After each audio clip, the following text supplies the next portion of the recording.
a little bit. So, there you go. All right.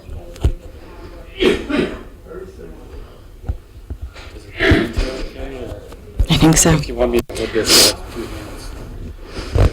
I think that's okay. Can you guys hear me okay? Try again. Can you guys hear me okay? Yep. All right. We're good. We are. If I have to show something on that, the volume goes up a little bit. So sometimes, last time I did it, it fed back really. So just turn that down. Correct. And then it, Correct. okay. You might be having an issue too between that and both audio sources being so close, speaker to speaker too as well. Okay. Just be aware of that. So I've turned you way down here. This is the volume to use. Okay. So what else can I do for you? I think that's it. You sure? Yep. Thank you so much.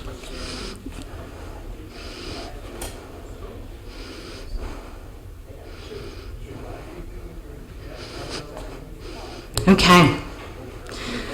Welcome. Can you repeat the questions being asked because we can't hear you in front? Yes, that's a very good idea. Rebecca, just if somebody asks a question, if you can just repeat it. Yes. Thank you.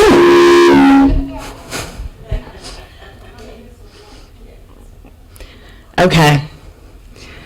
So some of you, hopefully all of you, got the email that our guest speaker, Brad McFadden, can't be here today. He lives in Harpswell, and this storm hit Harpswell pretty bad, like it hit most of us as well. So he has contractors in today. He did send me his slides, however, I just emailed him back and forth, and he's willing to be here next week. So next week we were going to go over some food, and I was going to ask for volunteers to do food.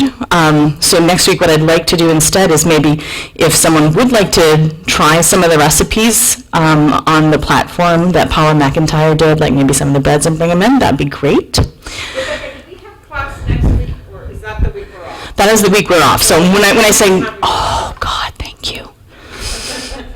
I better text him back again.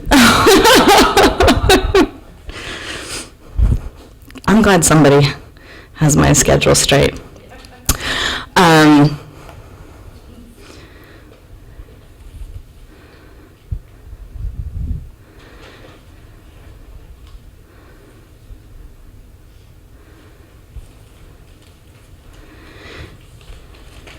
So we'll try to get him in for that class instead.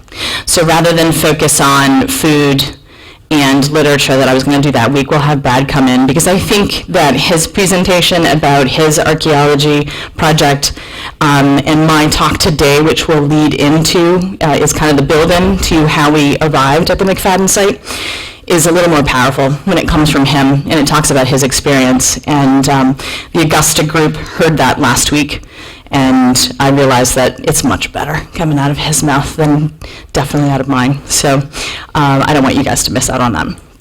So that's what, if you guys are okay with that, that's what I'd like to do. Great. So with that said, it'll probably be a little bit of a shorter class. But I still would like to solicit some interviews from a few of you folks for the BBC about the class, if you would be willing, following this. So it will be a shorter class today than usual, but hopefully that will give us an opportunity to have some conversations that we can record for them. So be thinking about that. Remember, it's not video, it's audio, and it's just a couple of questions about what you've learned so far in the class, what your motivation is for taking the class, and actually I'll go over those. I have to revisit those questions, but they're really just, I think, mostly interested why anybody would want to know anything about Northern Ireland. So they're fascinated that this class is actually happening here. And they're also going to be interviewing folks in the class there on Monday as well. So it'll be really powerful for them. So I'm hoping that we can convince some folks, a handful of folks, not just the shy folks or the non-shy folks, to contribute. So today we were going to focus on the events of 1718 and whether or not this is the land of promise. And that concept actually comes from a school-based curriculum that we've developed in conjunction with this particular course. And I'm going to be showing some of the dramatic pieces that were shaped. Land of Promise was kind of the tagline that was used as the framework to develop this school-based curriculum that really looked at K through 12 or 4 through 6 education, linked with a few schools here in Maine and then schools in Northern Ireland in the Agadui area that looked at leaving and looked at the 1718 story as a way of looking at migration in general, looking at the impacts of migration and looking at kind of current present-day migration. So Great Salt Bay is one of the communities that has signed on to that curriculum. The curriculum is designed by the Northern Irish Council for, it's SIA. So it's the same folks that are designing this particular platform, but it's the Council of Curriculum, Examinations and Assessment. It's their formal governmental body that designs this stuff. So they designed this platform that uses dramatic pieces and uses the actual McFadden story to look at push-pull factors and try to F. Actually, in the legislature, if that happens, you have to pay $5. But I will take that in whiskey. So these are two pieces that I thought I would show because it actually plays into, you guys didn't actually get a chance to see this last week, so I'm going to make sure you can see it this week by closing out my PowerPoint slide. One looks at the conversation between the two reverends, McGregor and Woodside. These conversations probably never happened. In the curriculum itself, it stops and it makes the students go through the push and pull factors and ask them, is this piece of the conversation a push factor or a pull factor? And then it looks at the choice and it looks at Andrew and Jane McFadden and does the same thing, but it also brings in that emotive conversation piece. And I kind of thought they were powerful, so I thought I would share them. Bear in mind, these are all manufactured.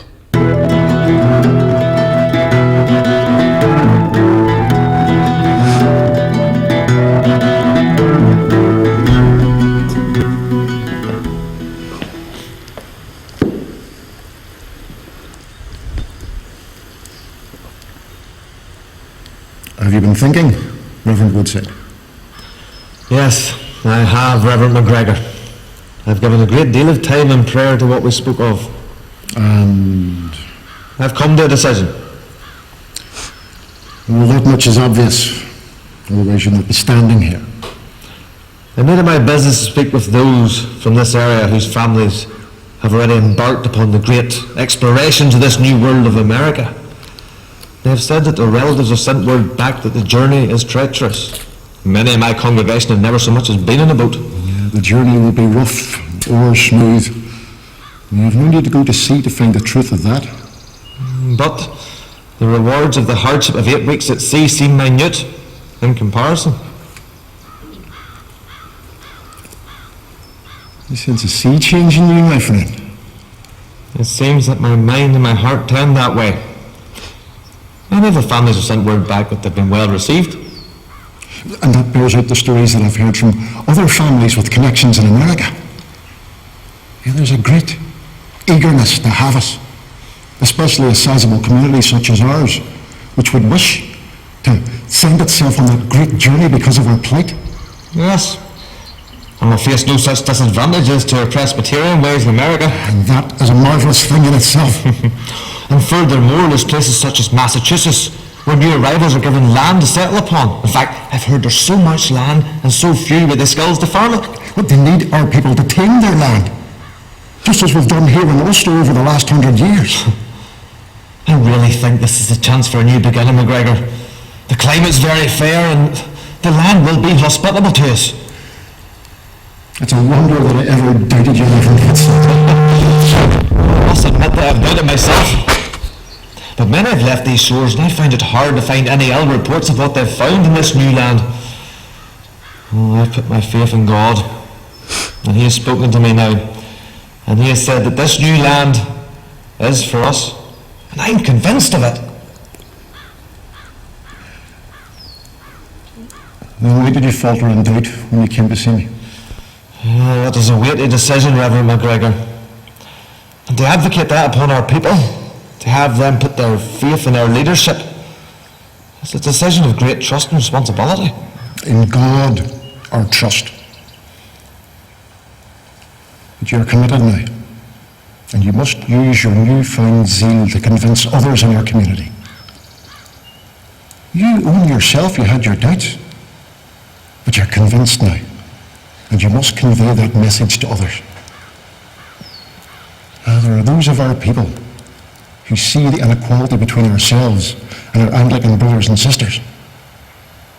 Yet there are others still who would err on the side of caution rather than embrace change. But we are a people of change. Was it not our people who poured in from Scotland over the last 100 years and made this a place of industry, both in the land and the spirit? Yes, it was. And we've been poorly served. The promises of the glorious revolution have made little difference to our lives. Yeah, you have it there. When I sounded the cannon from atop St. Column's Cathedral to signal that the boom had been burst and the great siege was over, little did I think that the people who had made that stand and who had saved the crown for William and Parliament would be so easily cast aside and their sacrifice forgotten.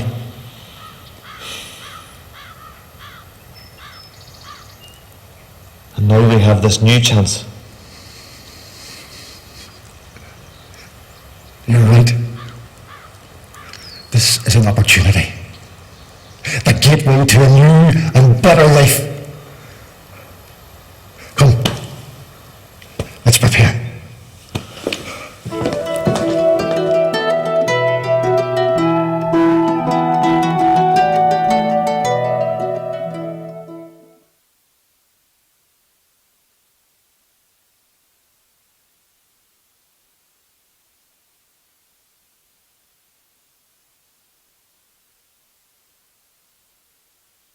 Sort of organized in a sort of hierarchical way, the Anglican church is, as opposed to the congregational church that's more congregation-based? Or are there things that you could tell us about the way the Presbyterian church works that would help us to understand the communities that develop?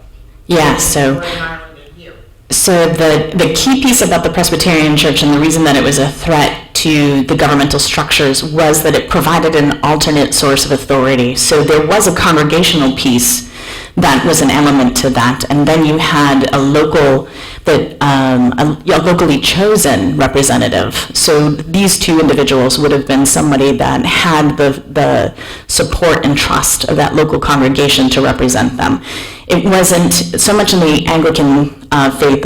I joke frequently that Anglican is Catholic without the guilt. You still had to have this arbiter between you and God. And in the Presbyterian faith, anybody with the ability to read had the ability to interpret and was the mediator between that. But the structures were very democratic. So you had the congregation, which basically was the final arbiter. And then you had the locally supported representative, who then became a regionally supported representative to represent then again to the synod, which is the higher overarching entity. And that is where you, as a member of the congregation, believed that your interests were most aligned and represented. And that posed a threat, because externally you were excluded from all of other public life. So they, I think last week, I'm not quite sure if you were there, they also provided punishment and admonishment within the community for your deeds. They provided assistance for you as well. So all of your support structures also came from that larger congregation. So here you have them talking about how they were kind of excluded, and the Anglicans basically had all that access. So because of the Test Acts and the penal laws, their marriages were not recognized, so therefore their children were illegitimate. They could not inherit any of their wealth or their possessions once the fathers were deceased. So it left them penniless. It left them outside any sort of legal protections that the Anglicans were able to access. It also left them outside of any public office or any sort of agency, office of agency as well. You're welcome. So they had far more in common with Catholics at that point in time. It was very much second and third class entity. And Methodists and Quakers were also part of that. So Methodists and Quakers also migrated with this group.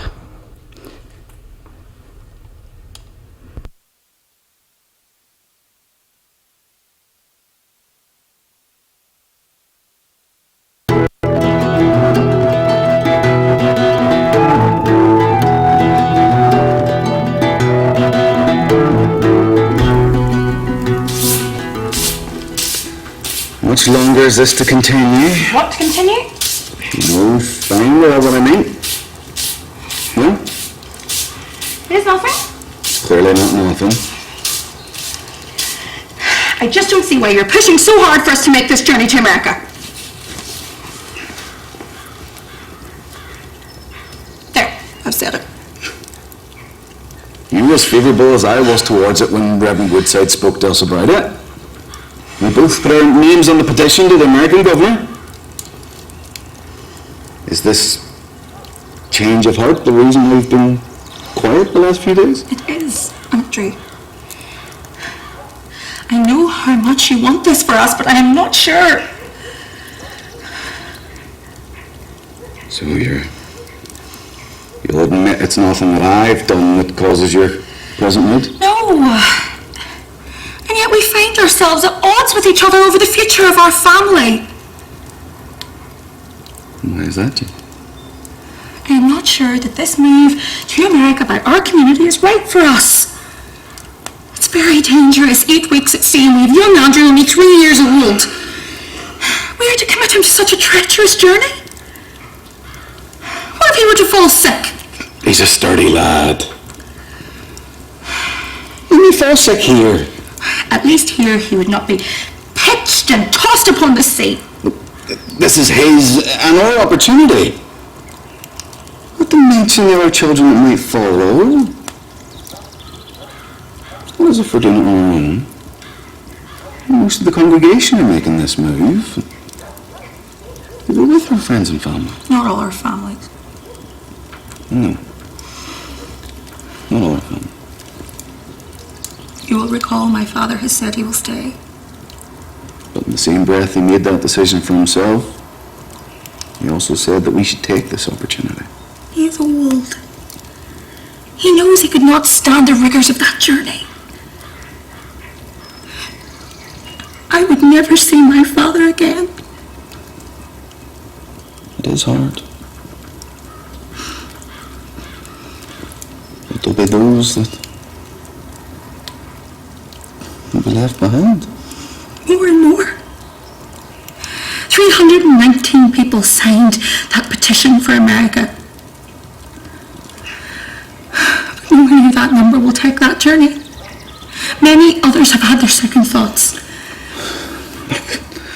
Reverend Boyd, Reverend Woodside, Reverend McGregor, they've all preached about how this is the right thing for our community to do. I believe them.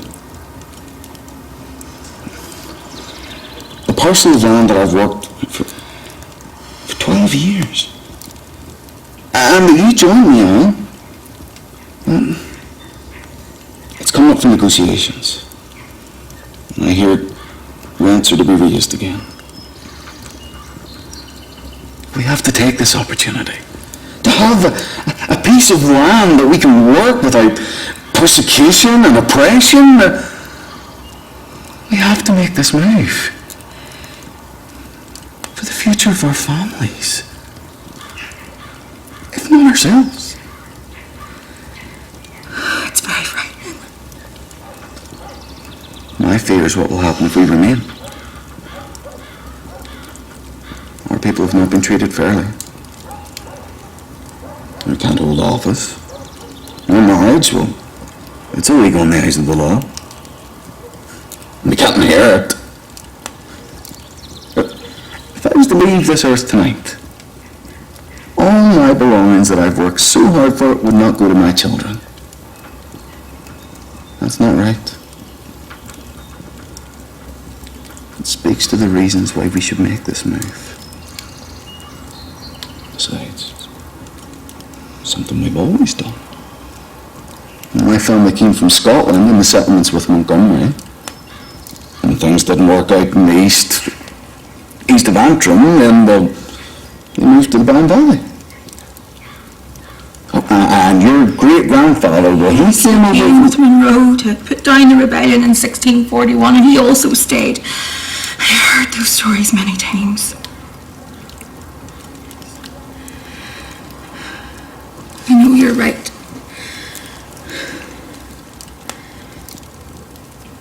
The fare for the voyage was £6, I hear. It is. So we must sell all that we have. We have to commit wholly to our new future.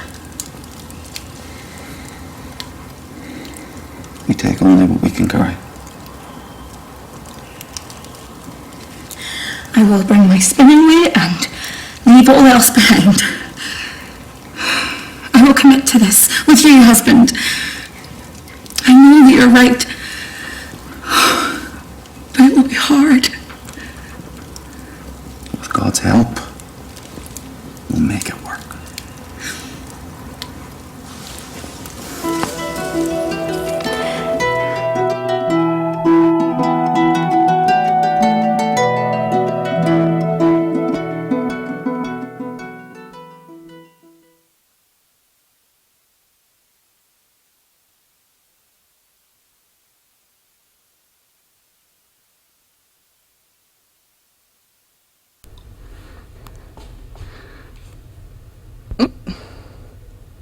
I think I'm a little bit too advanced there. But you can kind of see how, oh, go ahead. Just a question. When you mentioned Montgomery, was he talking about a minister or a place? He's actually talking about a land settlement. So Montgomery, there were actually a few different Montgomerys from Scotland who came over as part of a land settlement grant. There's Montgomery who settled mostly North Down, but there's also Montgomery who settled Antrim. And there were two different plans, and they were granted land and had settlement plans for it. The most successful one was in Down, so there was a really well-established Scottish plantation town in Down that kind of the areas of Donaghadee and Grey Abbey and Bangor, which is close to my heart, that are really close to the Scottish coast as well. So there had been a constant flow of folks from there, and the native Irish were very familiar. So they were already well-established trading routes, and they did really well. In Antrim, it's far more rugged, and it's really kind of distant from any sort of well-established trading route. So it was a struggle for the folks that were there to begin with. And those plantation settlements had a little more difficult period and a little more rocky period as well. Robert? The Presbyterian minister is permitted to preach and people gather. There was a period where they weren't. And so the meeting houses themselves ended up becoming illegal. So they had outdoor services, and the same with the Catholics. So you find these places, particularly associated with Catholics, where they're like priest rocks and priest holes, and so they practiced in caves. That was kind of short-lived, but there are a lot of places where there were outdoor services. The Puritans, too, were people that were, they preached, they either had to leave the country or not preach anymore. Yeah, they mostly did it outside. And it was like there was a 2-year period where they were actively trying to break that up. And if they found some sort of gathering. But it was a little bit harder because there's a lot less ceremony in the Presbyterian service. So you can have just a gathering and a Bible and it was, it'd be a little harder. In the Catholic service, there's a lot more ceremony and a lot more evidence, really, of that activity. So it was really easy to kind of hide that the Presbyterian worship was going on. So, but there would frequently, there was one, I remember a few stories about one gentleman who was just rabid about going around and knocking on people's doors, and there's a couple of incidents. There's a few ghost stories associated with some wrongful accusations and a couple of murders that on the North Antrim coast associated with that. But I think it was like a 2-year period where this one particularly egregious Anglican went around and knocked on doors. I'll try to find those and dig those up for you, actually. Did I get everyone's questions? I can't remember if I saw another hand. So you can see part of the success was that it was the entire community that moved, and it took that entire community, the pressure from the larger group as well as your friends and neighbors to actually kind of buy into that. But you also had the pressure, they talked about the social pressures of the worship pieces and the lack of opportunity that they foresaw. But there was also the rack rent piece and the future of actually being able to hold land. That was a big piece of that. So we know that they get into a minimum of 5 ships. We suspect that there's a lot more, but the story is primarily these 5 ships. We know that 2 significant groups came into Casco and Mary Meeting Bay. One ship, the McCallum, made it all the way up to Mary Meeting Bay. And one ship, the Robert, was frozen into Casco Bay about 3 weeks after the McCallum made it into Mary Meeting Bay, and was far less successful. So the McCallum makes it into Mary Meeting Bay with about 200 families, allegedly. The Casco Bay settlement was far less successful. So the Mary Meeting Bay settlement and the McCallum make it into Boston. Originally, they're with Woodside. Woodside did not sign the Chute petition. He was at Dunbow. We don't know much about he didn't actually sign anything with the synod. We don't really know what his impetus was, but we know that he ends up here. Unlike McGregor, we have a really solid trail with McGregor, and we know that he ends up being associated most prevalently with the Casco Bay settlement that ultimately a large portion of ends up in Londonderry, New Hampshire, or Nutfield at that point in time. So the 2 ships sail relatively close together from the area of the Bann Valley, Coleraine, and Londonderry. The first ship, the McCallum, lands into Boston and is met by a large portion of really angry citizens at the harbor. They're originally bound for Connecticut. They're met with a volley of sticks and stones, and they're not able to disembark. They have a really harrowing journey. There's some commentary that there may have been some cannibalism on the ship. They really want to leave. And Robert Temple meets them there and convinces them, after about a week, that they should sail north. And he works with Captain Law, who is the captain of the McCallum, and he convinces him that the staves and timber that are available on Mary Meeting Bay are far cheaper. It'll be much quicker and easier for him to get them, and then he can quickly disembark. But it still takes him about a week. Casco Bay, however, is about 3 weeks later and is frozen in to Casco Bay. So there was a significant weather event in a very short period of time. So there's a real big difference between the 2 settlements.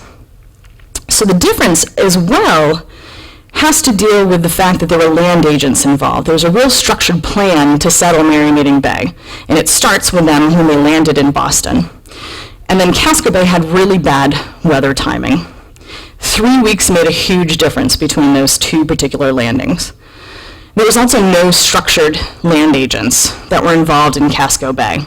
It's not really known whether or not Winthrop and Temple, who were the two land agents involved in Marion Bay, had also had conversations with the ship that sailed into Casco Bay and whether or not it was dragging the Robert up in that direction as well, or if that particular captain just decided to sail towards Casco Bay at all. But we don't have any record that there were any land agents that were involved.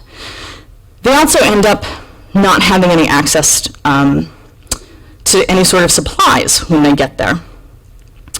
So so let me back up a little bit. The other interesting piece of the McCallum group is that Temple may be just the first subprime mortgage lender, because he actually offers the folks on the McCallum 100 acres at 12 pence per acre. And there's a lot of comments to the other land agents at that time period who are writing to the Connecticut settlement saying he's offering them 12 pence an acre, and we know that the land is worth far more than that. What am I supposed to do? We can't be. So the other land agents who are trying to settle are pretty irritated by it. But we also know that it was a little bit too good to be true. And the of the group, they're landing in kind of September, and it's kind of the harvest area, the area along Marion Bay, some wild rice there. There's going to be an abundance of birds, as we'll touch upon briefly. And they're able to actually do some pretty quick clearing and get some houses up, as the archaeology actually indicates. So the Casco Bay settlement, because late, they were frozen in, some sort of significant weather event happens. They strike out and they're really trying hard to find land. But the law at that point in time, in order for them to settle, the area has to be at least 6 miles square. It has to be unappropriated land. So they spread out, east and north of what is kind of Falmouth, Portland area, and they can't find any. They need 8 house lots. And they have to have, they have to be about 100 acres each, and they have to have 250 the requirements at that point in time. And like I said, they didn't have any access to supplies. So there was a petition from John Armstrong, who was part of the settlement, and others. And the petition reads that there are about 30 families who have arrived from the north of Ireland at Falmouth in Casco Bay. We now know that that's kind of Symington Cove area, which is where Southern Maine Community College is currently. They're building cottages to shelter themselves from the weather, and their good success in their parts will encourage many of their brethren to transport themselves to this country, and are therefore praying that they may have portions of land allotted to them near Falmouth, and seeing that they are scarce of provisions, that they may have something to subsist themselves this winter. And this was part of the legislative records, the General Counsel for the Massachusetts Bay Colony. And so that's a plea to the Massachusetts Bay Colony. Very quickly, their council, their religious leader, Mr. Cromwell, departs because they're unable to pay him. And Cotton Mather writes, whereas this new settlement at Casco Bay is yet in its feeble infancy, and yet is unusual, besides the families there have started to become inhabitants. And there's a considerable report that the people there are from fishing voyages, which render these places a little peculiar to them, and considerably call for our care, and that a Lord's Day may not pass without the public exercise of religion there, and whereas there is now a very worthy and pious and peaceful minister there by the name of Mr. Cromwell, who is much desired by the people, and who are willing to do something towards his subsistence, yet there is too little of any tolerable measure to ensure instruction. Basically, they've got no money to pay him. We humbly move that ye general assembly would express ye goodness as usual with the government on such occasions to allow for 1 year from the public treasury an agreeable accession for what the people there can do towards the support of the minister. So not only do we want food, we want you to pay for our minister. To which the government starts, if we start feeding these people and paying for their minister, are they actually going to be able to support themselves? I mean, if we have to do this, they're never going to learn how to take care of themselves. Does that sound familiar at all? So, Samuel Moody, who was trying to redevelop Falmouth at that time, also wrote to the government that the population of Falmouth was about 300 souls, and persons mostly from Ireland, one half so poor that they neither had provision nor money for them, asking that the honorable court would be pleased to consider the deplorable circumstances of the said place by reason of the great number of poor strangers that arrived amongst them, and take some speedy, effectual care for their supply. So the Reverend Cornwall left that year because of financial support. Yes? What did these people, how did they get the money, or how much was it for them to be transported? It was £6 for them to come over. The entire congregation. They probably moved as an entire congregation. So they probably raised the funds as an entire congregation. And it may have been that some of the families that were left behind contributed to that as some sort of future point. And it's not really clear that they were entirely poor. One of the anecdotal commentaries is that Scots or Scots-Irishmen can drop a pound and move so swiftly to pick it up that it hits them on the back of the head. They're not known for parting with their money so frequently, so easily, but they probably had very little in the way of at least liquid assets at that point in time. They certainly didn't remain that way very long. If you read like Sarah Montgomery's story in the book, you will see how very quickly and adaptable these folks are in maximizing their opportunities to raise money. But I think at this point in time, because of the time of the year and because of the lack of things that they had access to, they did need some initial support. There was not a lot here in Maine, and they're coming here in the winter, and it must have been very cold. I can't remember the last time Casco Bay froze over. I remember a lot of stories in Boothbay Harbor that you used to be able to walk to Squirrel Island, that the harbor froze over so much, but I can't remember the last time that happened. But it definitely did, and in Europe was definitely having some cold snaps at that time as well, so it must have been particularly harsh at that point in time. So at least on the ship, there was a Massachusetts Bay, at least in the Belknap papers, they remarked that there were 160 people aboard the Robert, and that the male passengers ended up moving towards Nutfield. We know that many of them ended up staying in Portland. However, at least 30 of those families we know also established themselves along Falmouth. And there's a few cemeteries that are down near SMCC that carry those original names, the Symingtons, Oslins, and Alexanders as well. Let's see. Along Merrimack Bay, Temple has a garrison at Chops Point, and he's on the eastern side. Winthrop has the settlement on the western side, which is where the McFadden's end up settling. So the McFadden's, we know, there are at least 3 people on the Somerset side, which is now Bodenham. We don't know why they choose the Winthrop side. I'm thinking that maybe they spent a good 8 weeks aboard a ship with all of their neighbors and decided, had enough of you guys. But the majority of and that also becomes a huge touch point for the Native American community, who that the western side was the side that had always had settlement. The eastern side did not.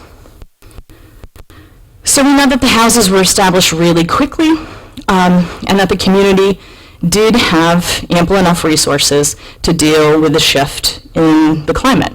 There were also truck houses and trading that was already there, and Brunswick was pretty well established. So we think that they were in a far better place than the Casco Bay group. So on arrival, they began their improvements and settling the fertile areas. They had freshwater access. They had wild grasses for their livestock to feed upon. But those improvements were short-lived, and the area's indigenous population did finally drive them out, but they were well warned. The indigenous argued that the residents' livestock trampled the native plantings and consumed the food needed for the migratory birds that were so very important to their winter survival. The Scots-Irish pleaded for military assistance from Boston and aid against the indigenous anger, and Boston ignored all of those pleas, as well as the pleas from the indigenous folks that said, you guys told us that they would not be settling here. You made this pact with us, and yet they're here. So the houses were burnt, the livestock was slaughtered, and the residents were taken to Quebec. There was little choice for the women and children who were left behind. Many of them fled to Boston, only to be welcomed again with official warnings to leave. So we have a lot of names for women and children simply because they were warned to leave Boston.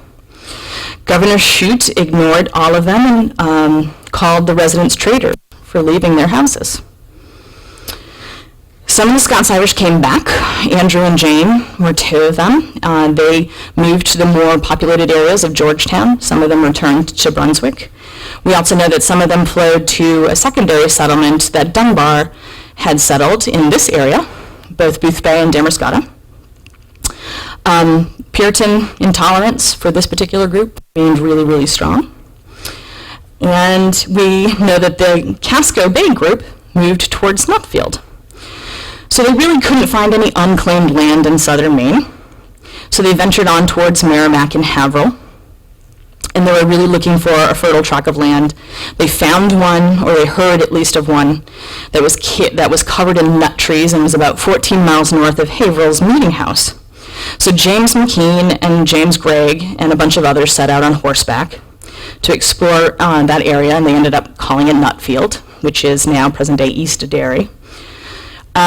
Some stayed, as I had touched upon, McCauslins and McClellans, and Falmouth at that point in time was a vigorous center of trade for fish and masts and spars and timber. So some did really, really well. However,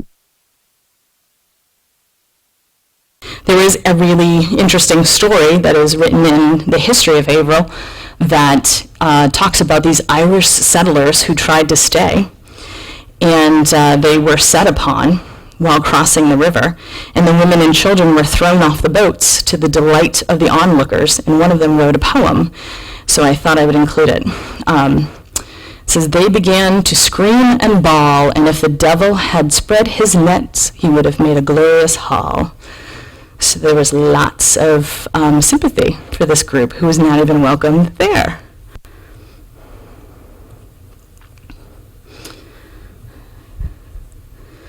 Oops.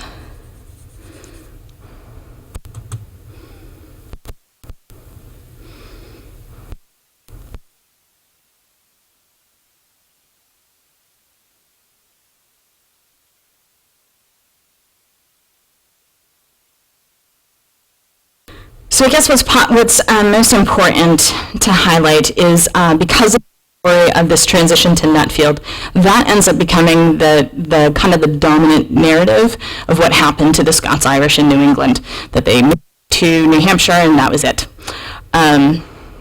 which is kind of what leads into my archaeology project, which I'll touch upon in a moment. Yes? They arrived here in winter, with 6 weeks across the ocean, and folks knew that the conditions were tough. Why did they choose to leave so late in the season, getting here when it was going to be the disadvantage to the early settlers? Well, we know that they left. The question is, why did they choose to leave when they did, knowing that it was about to be winter? They were originally bound for Connecticut, and I don't know that they did know that what the winters in Maine were like. People living in Massachusetts and all of Connecticut knew that the winters were severe in this area, even though it's further south. Yeah. Why would you arrange for strangers with nothing to arrive in the Northeast in winter, whether it's Maine or Connecticut? I think that's a great question, and I think that probably they were not aware, nor were they told. But I know that they left in August. And it took generally 6 to 8 weeks, and then this particular voyage took about, we believe, about 8 weeks. We know that some of the diary entries that we found indicate that it was particularly harsh. It was probably during hurricane season within the Atlantic, so I think they probably encountered a few more storms than may have been expected as well. But it also seemed like the winter was onset really quickly, because usually Casco Bay wouldn't freeze in October, which is what the timeline sounds like, that it would have been. I mean, we get snow sometimes in Halloween, but I think it would be a really unexpected winter event.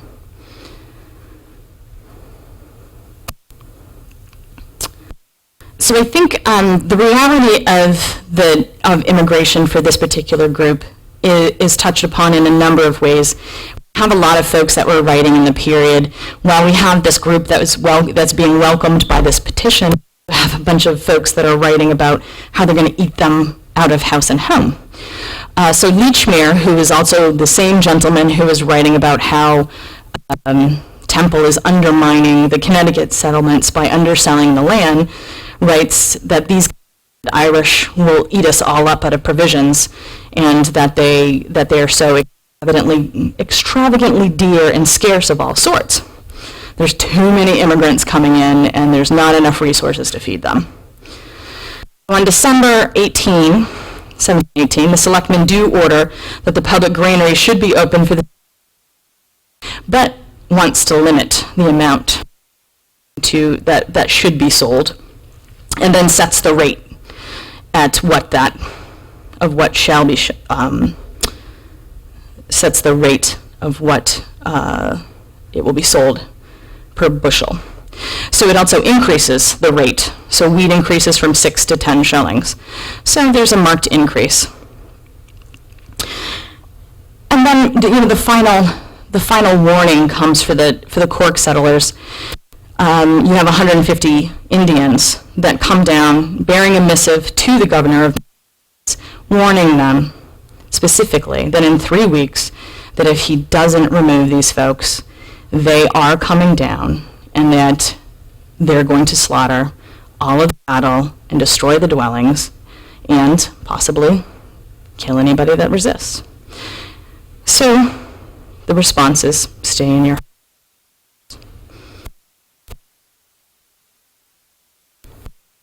Present-day Cork is Dresden and Woolwich, largely.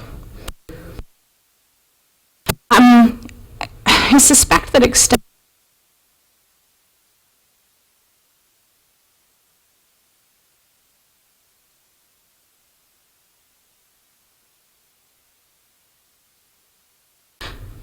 so the importance of that area is that where Chops Point was a finger of, or was formed basically what is the barrier of a natural glacial lake at one point in time. So all of the Dresden farmlands are the bottom of a lake. So right at Chops Point, that natural land bridge broke, drained it, and it became Merrymeeting Bay. So it drained all those farms source. And it's a number of the writings at the time talk about, like for instance, Chewonki Neck. I don't know if you're familiar with that area.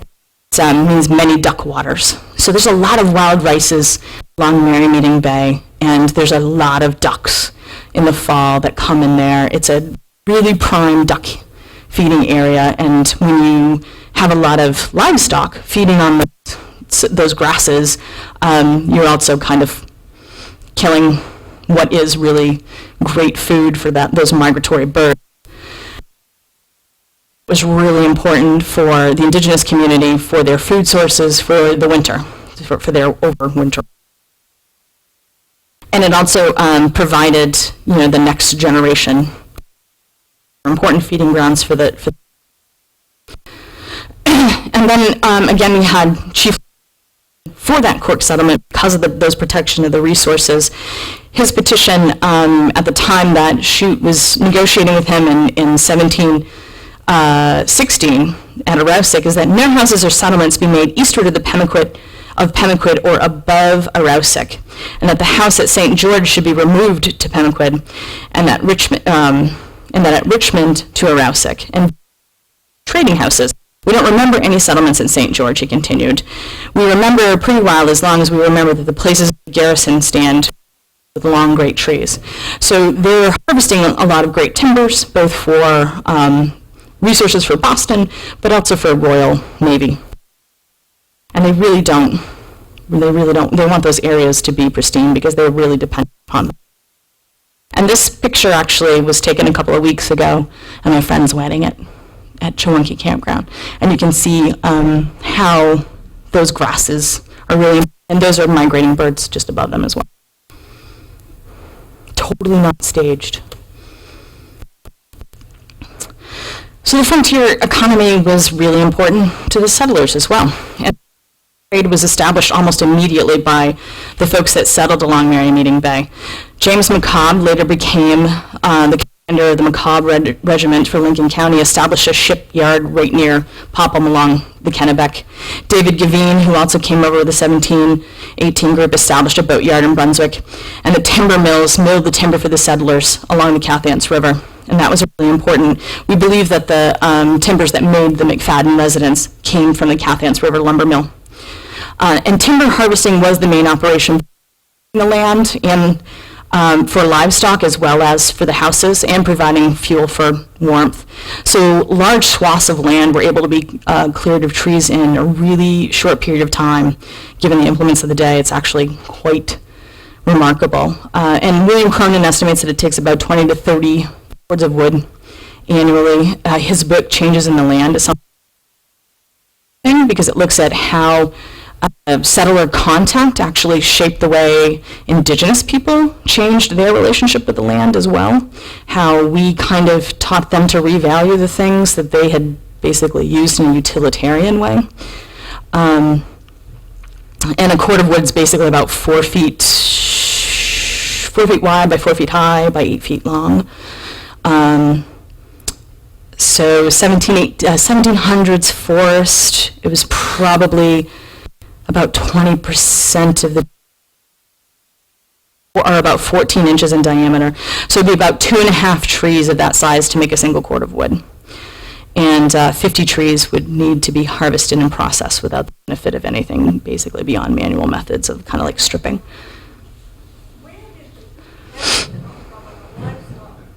They would often bring them. Yep, bring them with them.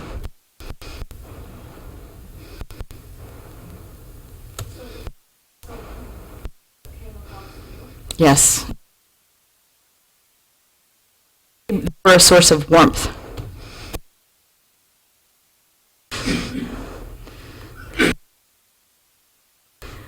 So the British settler interests in this particular one was land improvement. In order for Robert Temple to be a man of leisure, he needed to make improvements in his land. So the two,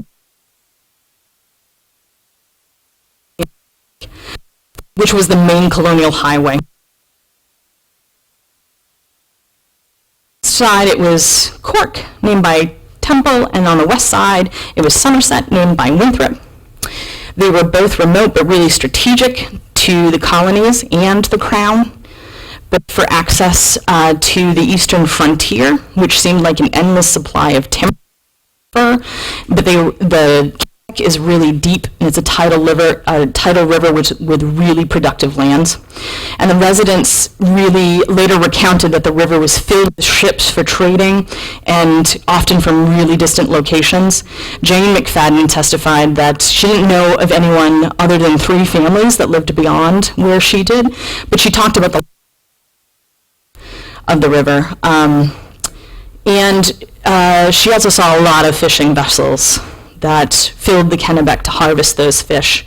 And she remarked that she had been to Fort Halifax, which is about 50 miles north on the Kennebec. And the only way that she could have gotten there is by boat. And Fort Halifax in Winslow, she would have had to. So we're not quite sure why she would run to Fort Halifax, but she does actually depose that she had done that. And that's quite a haul. And it's also, if you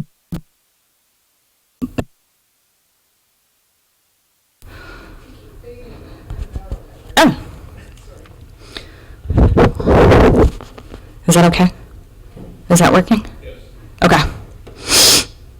Now you're going to hear me.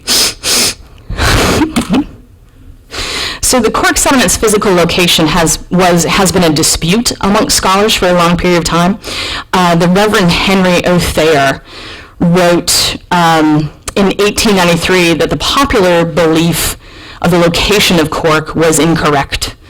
The 19th century residents thought it laid in the city of Bath on the north end, and Thayer used some court documents and examined statements from the 1740s on land disputes, and argued that he thought, land disputes that involved the Kennebec proprietors, and argued that he thought it lied on the eastern side of the Kennebec, which is now like Dresden and Woolwich.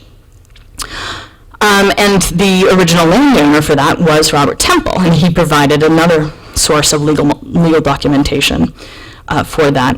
So Thayer assumed that the southern border of Cork is the location that is now known as Twin Point. While the real location is probably, kind of unimportant, it's what's most important is the extent, I guess, of it. So that kind of led me to how I got involved in this entire project.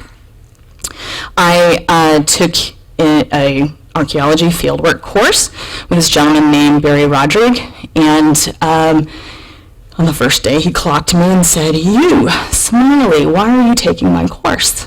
And I said, "I want a PhD in Celtic history." And he said, "See me after class." So he told me to find the lost colony of Cork, which was neither lost nor Irish. And it was Scots-Irish, and I had no idea what that was. So I said, okay. And started digging through Thayer's work and trying to understand what exactly he was getting at. And started, by what Barry had said, just groundwork. So I built this flyer, which also indicates my own ignorance to it. First English settlers. Didn't know anything about that either. A little bit of background, not sure if I told you guys this, I know I told the Augusta group, but I was adopted, so I didn't actually know that this was my own history until a little bit later, but started walking around Dresden and Woolwich, knocking on doors, talking to a lot of the folks there, asking them what they knew about the Cork settlement. There is a cove there that is named Cork Cove. Lots of folks thought that that is exactly where that was. Lots of folks actually had found a number of things that they had come across while they were digging in their yards, had been told stories from the previous owners of their house. So we did a survey of all of the current buildings and did a number of interviews with current residents and a lot of walking and looking at the land and the lay of the land. So what the real importance became for me were the people that settled that area. And it provided a snapshot of the Scots-Irish immigration to the frontiers and their kind of larger exploitation and the lack of historical focus or even inclusion of them in that larger record. So as you saw in some of the depositions, they were referred to as Irish, these confounded Irish. they often identified themselves as Scots-Irish. So they came from Ireland. They had laws against them because they came from Ireland. They were called Irish, at least in the, or they were treated as though they were Irish, and then would often get confused. So you had this constant confusion about what their identity was, and then you had a number of interesting stories within the context, which you may hear within a couple of songs from Julia Lane, some interesting incidents along the Maine coast in which women were left on an island and told that they were going to be brought into an Irish community and really concerned because they didn't speak Irish, only to find out that they were in a Scots-Irish community. And that, again, it was a complete misunderstanding about what their identity was. So the identity has been lost in Maine. And as I found out, as I started doing this work, the identity and the knowledge of this story was also lost in Northern Ireland. There are a number of folks here who are of Scots-Irish descent who think that, or thought that it meant they were half Scottish and half Irish. And it's not until they did their genealogy and that they realized that they came from Northern Ireland that they understood that there was something different. And then when you talk to folks in Northern Ireland, they had no idea that there were this many people here, that there's a Newry, Maine, that there's a Belfast, Maine. Why is that? That there's an Orange River in Whiting, Maine? What is that about? So a lot of that history has been lost over time. So Barry and I started doing this walk and building a model and a settlement pattern every time we found these grasses. We started with the Twing House. We started pulling those old records. There's an older section of the Twing House, the deposition for the line between Dresden and Woolwich comes very near the Twing House. And the builder, Samuel Oldman, for the Twing House says that he got the stones to build parts of the Twing House from an old cellar hole that had been burnt out, and it hadn't been resettled until 1740 after the Cork settlement had been burnt out, next to some huge potato mounds. So we think, we've done a few test pits there, that the stones that form this under this older section of the house, this is the older part of the house and this is the newer part of the house, are actually part of one of the original Cork houses. At that point in time, it was the area along the river was being designated as part of the lands for Maine's future, and the people that owned this house were the Cucurus's. And Jeanette Cucurus wrote a poem because this area also was Thomas Ashley's trading post in the 1600s, so it was a really important point of land for in the earlier part of the settlement, and it's also where the first town meeting in Maine was ever held. So Jeanette spent a lot of time, she was a school teacher. It was the house that her and her husband could afford as school teachers. It was the closest house. They taught in Bath.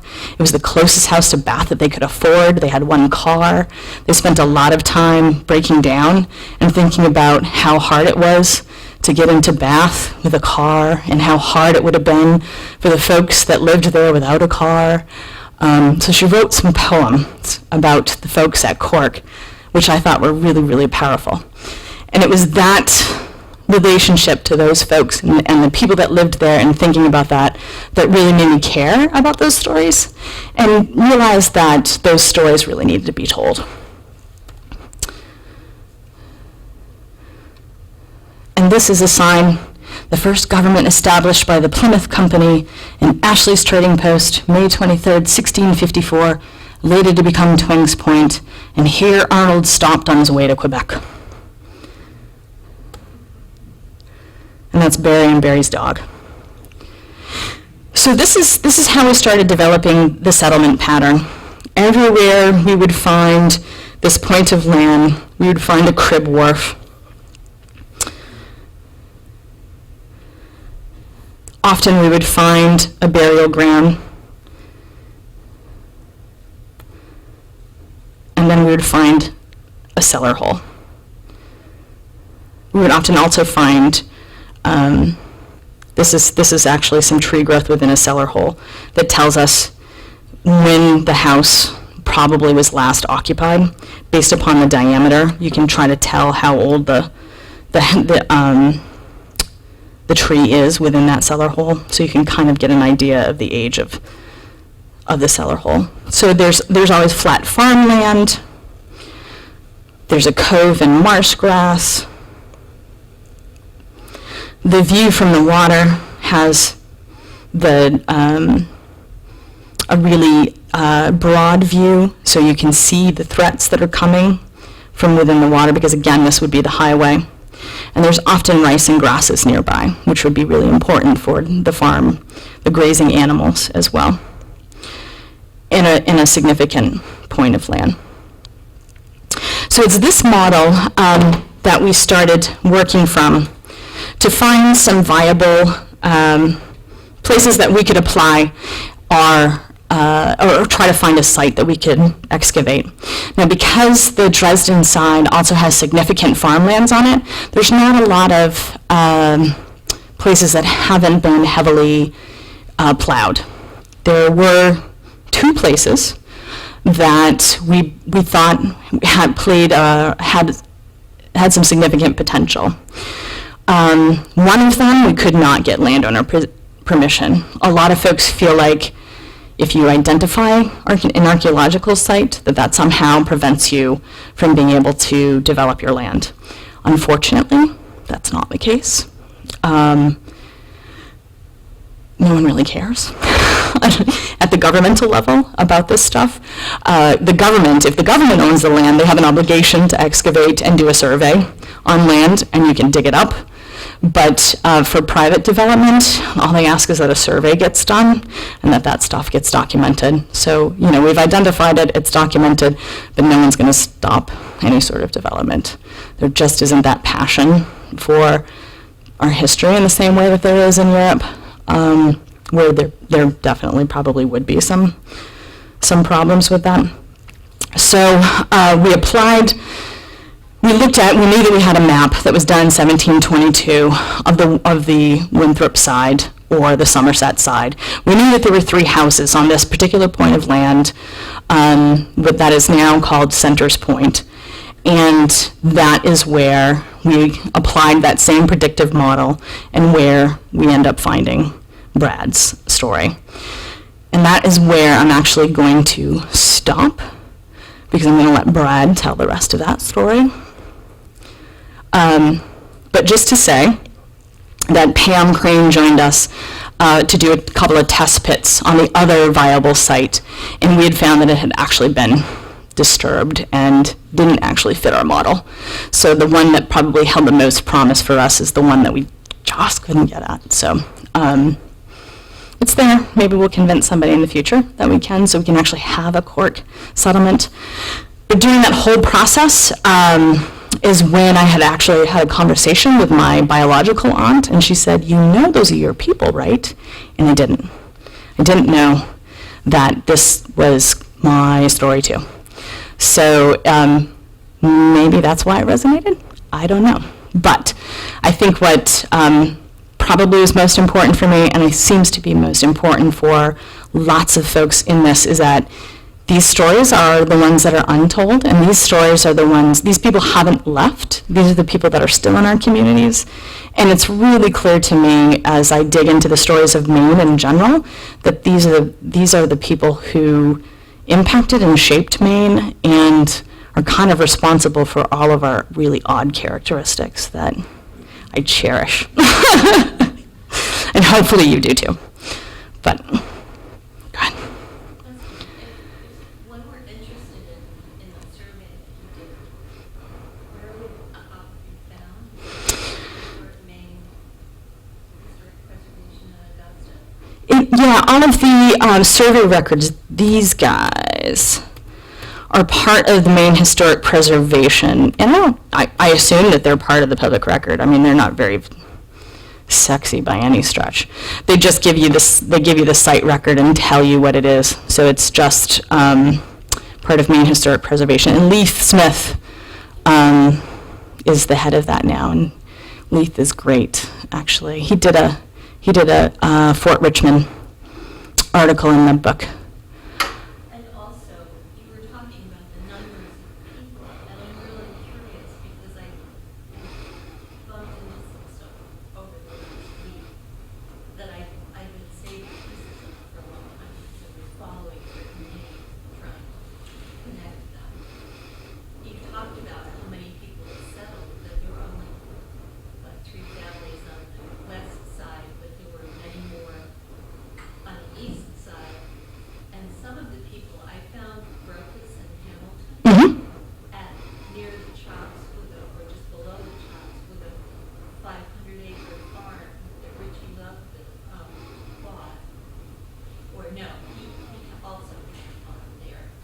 And I'm just wondering, was that whole area up to the mouth of the Eastern River or Port Cove settled in large chunks? Yeah, I think that they went really deep. And I think they're 100-acre, they're really long slivers. And they go really, really deep. And what you end up finding, too, is that some of the families move from Cork and then move over towards the Sheepskit. So they end up squatting in the Sheepskit and then have issues with the Kennebec proprietors on the Sheepskit later on. And the Kennebec proprietors find them 40 years later over there, and they've been there for 40 years. It's really interesting because this chain of names that I'm making, there are Gibbons, Mhm. Burns, and some others who appear to come with Temple and start out and end up over in Sheepshead, and then later on you find them in Pemaquid Yep. or Warren, all. And that whole area was later patrolled during the Indian Wars by various groups positioned at certain places. Yes, so the other thing that happens in 1730, so you have 1722 them being burnt out. Lots of folks go to Georgetown, some of them move into Sheepskit. You have Dunbar coming in, and he's got this grant from the Crown that says he can settle Crown lands, which he delineates as being the Damariscotta. And he wants to rebuild Pemaquid, the fort at Pemaquid, and he pays to do that. And he advertises in Boston for families to move here for free. So you move here for free and you settle these lands and they're yours. And we'll give you a deed from Port Royal. So a lot of folks move from Georgetown. Macabre is one of them, and the Montgomerys are another group, although they may have come from Massachusetts, but there are Montgomerys at Cork as well.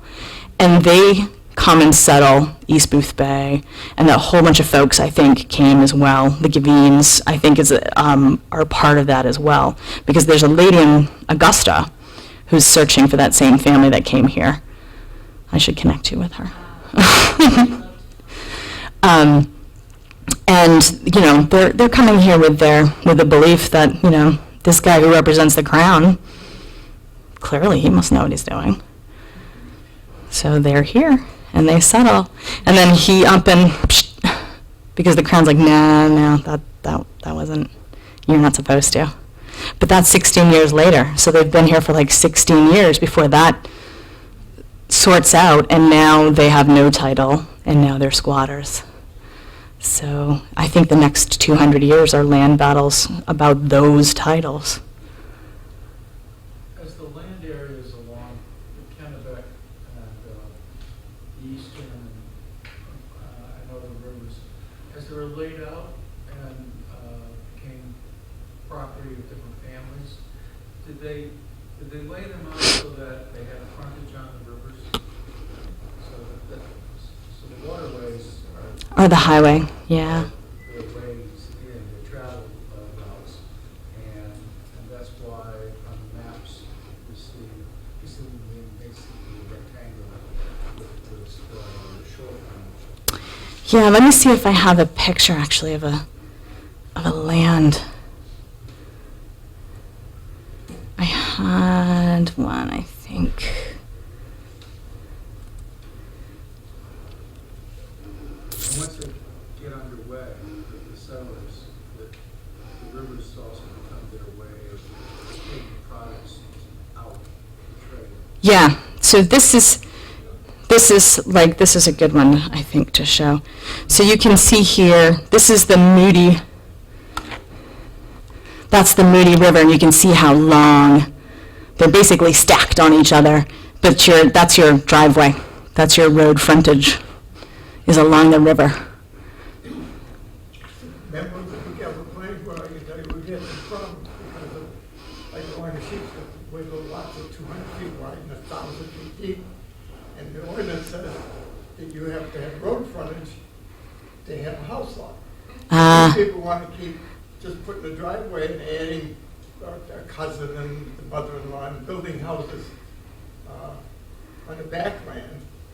Did everyone hear that? Because those lots were laid out some 200 years ago.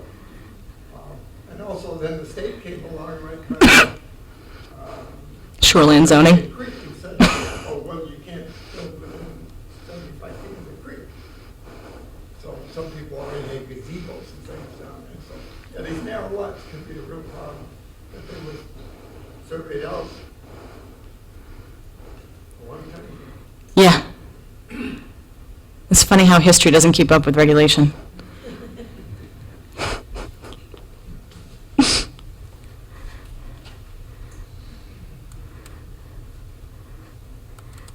Let's see, this was a 1751 map. You can see how detailed that was.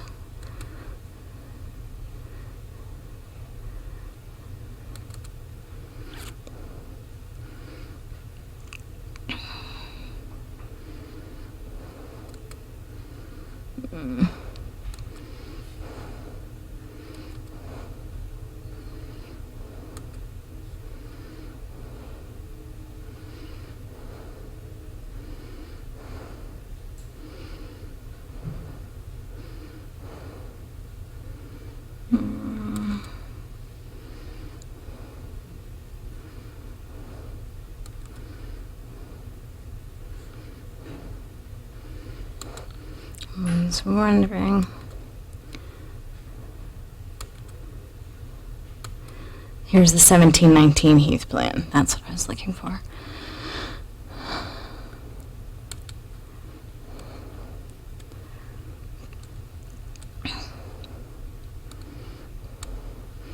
So I know this is really easy to see.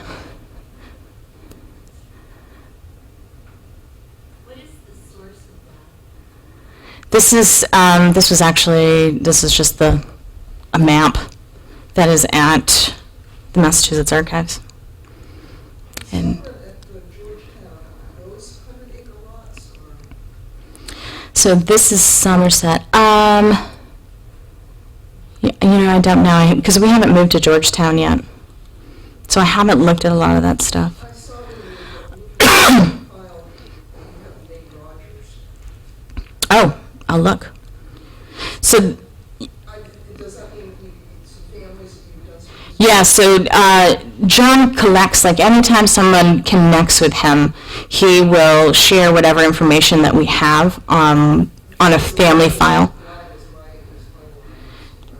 Yeah, we'll share that stuff with you, and then if they have stuff, then we'll add it to that. And that's frequently where we get a lot of this information. But you can see in 1719, so this is the next year after the McFaddens, Heath draws 3 little houses on Somerset.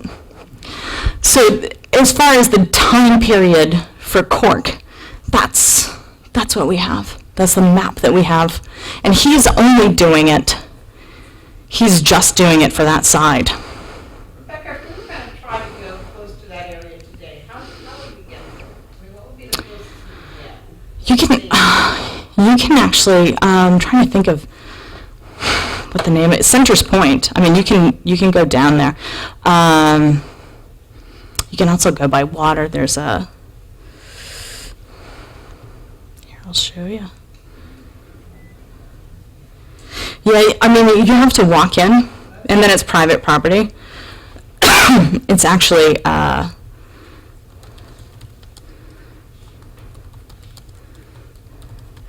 I think if you guys actually talk to Brad when he's here, he would be happy to set up a tour. He'd actually tell me that.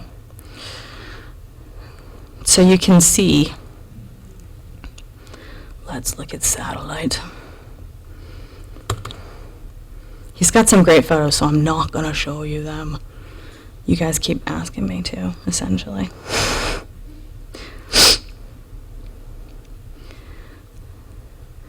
So this is Merrymeeting Bay.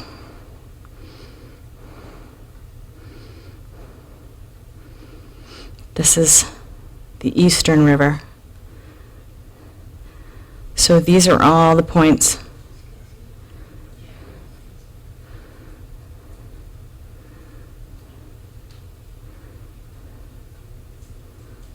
And the Androscoggin.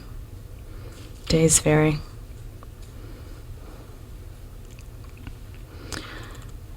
Maine Maritime Museum.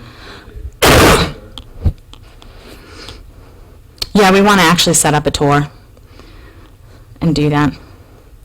And I talked to William this week, and we'd like to pull together a plan for a tour that I'll present to you guys to see what options might be available for you. He's thinking maybe some meeting houses and some interesting day trips to some of these points of interest that you might be interested in, and some kind of cool stuff like Dunluce Castle and access to Prony and some facilitated research. Some of you have already done research with William, but so this is the area that was settled and is actually on that other area. If you guys would like to buy it, there's a house for sale at the end of this point. It's off the grid, it's solar, and there's 10 archaeology sites on it. Just saying. There's at least probably 4 or 5 indigenous ones, and 900,000. And it comes with its own island too. It comes with this island out here. It's gorgeous. So you guys will learn about that next time. Yeah, that's really. And I think you can drive. I think you can drive all the way down to here. I think there's a farm here. And I think you can walk in. There's a nature trail to a certain point.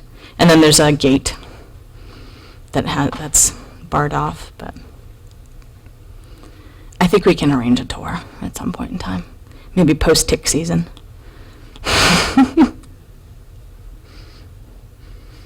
And I would encourage you to ask Brad. So with that, I'm going to take a break and then beg you all to come back and give me some interviews.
the transition from Cork to Somerset. For archaeology, I decided I wanted to study human rights law and transitional justice, so I went to Northern Ireland and studied that instead of archaeology.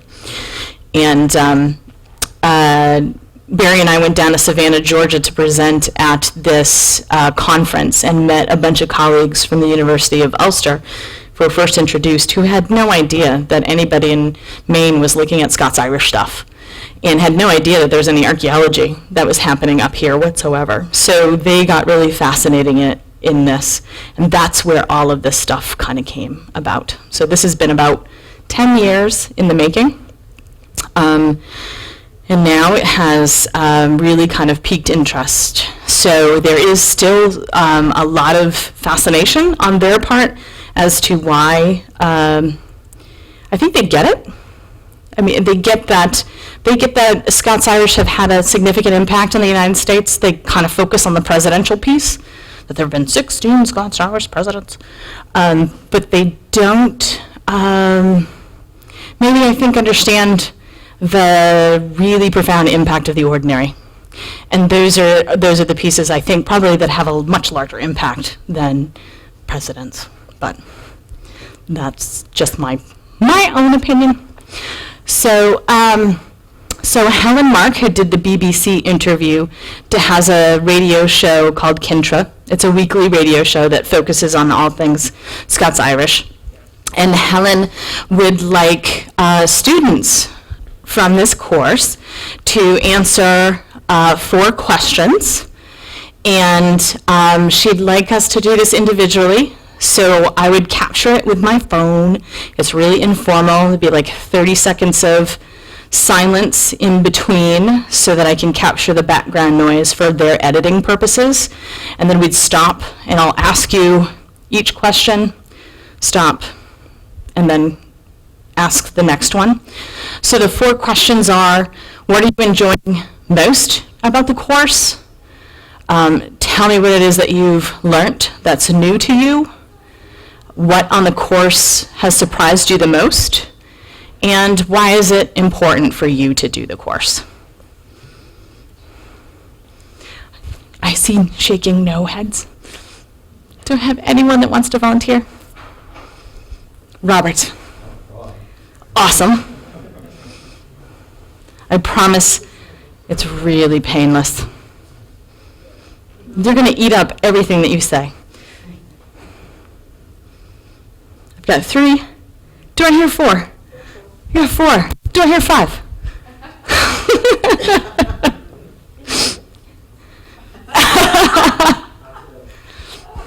All right, we've got a gender imbalance going on here. You need a token? You- I'm often. We've got an ocean-born Mary descendant. I think that'll go over well. All right, so we've got 2 boys and 3 girls. Is that right? Okay. Who's the first guinea pig? I'm going to take you someplace quiet. Yep, so you don't have to do this in front of anybody. It can be just you and me. Awesome. It was like staying to listen to me. Yeah, no. You won't be edited by anyone else either.